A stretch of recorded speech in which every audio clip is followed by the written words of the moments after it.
Sir, first of all, robust earnings during the quarter.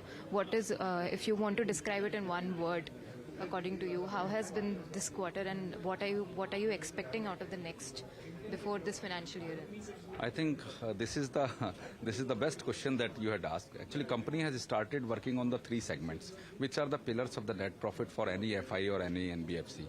One is we are trying to lower down the cost of funds. We are taking from the ECB routes, and we had started taking those funds. Second is to increase the business. We had started increasing the business, and disbursements are going. And third is the resolution of the stress assets. So on all those three cases we are working, and because of this the profits are very high. From last on a year-to-year basis, if you compare, it was around 1,000 crores in FY22, and this FY23 it is 1,400 crores. So there is a hike of 33%, and the trend will go on because we will be working on these three points. Also, sir, there have been reports that you are trying to venture into financing for private real estate sector, and you just mentioned about the low risk profile that you have, largely because of the government projects. So, sir, any headwinds that you see in for risk profile as you gradually venture into private sector, or are you really confident about it? And how do you think to go about it? Actually, if you see, private sector is also always a pillar for the development of the infrastructure in the company.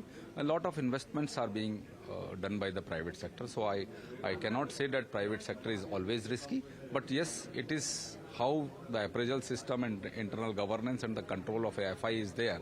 So we are working on strengthening our systems, our capacity building, recruitments and policy framework. So it is not like that we will never be doing that private sector, but yes, we will be taking some time to get us more prepared so that the incidence of any stress should not occur. And sir, can you please elaborate a little bit on the projects about Maharashtra that you recently mentioned in the conference? Maharashtra is one of the progressive state of the country. Continuously their GSDP is continuously increasing, and the economic growth is very, very high. And HUDCO always want to have good business relations with the state of Maharashtra. We are working with the MSRTC.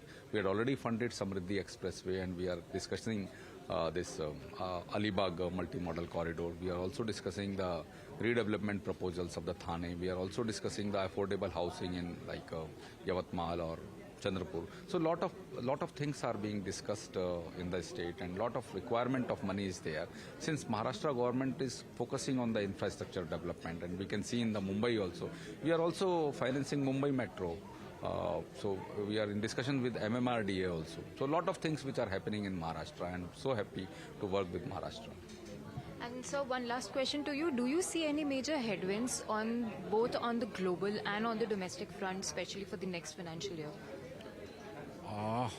Actually, if you see during last 1 year or 2 years, there are major international developments which has affected the cost of funds and the progress, like Ukraine war or this Israel issue. So now also Red Sea problem is going on. But I don't think there will be any effect on the Indian development story. Our growth story will remain same, and we will be continuously progressing because our demand is there.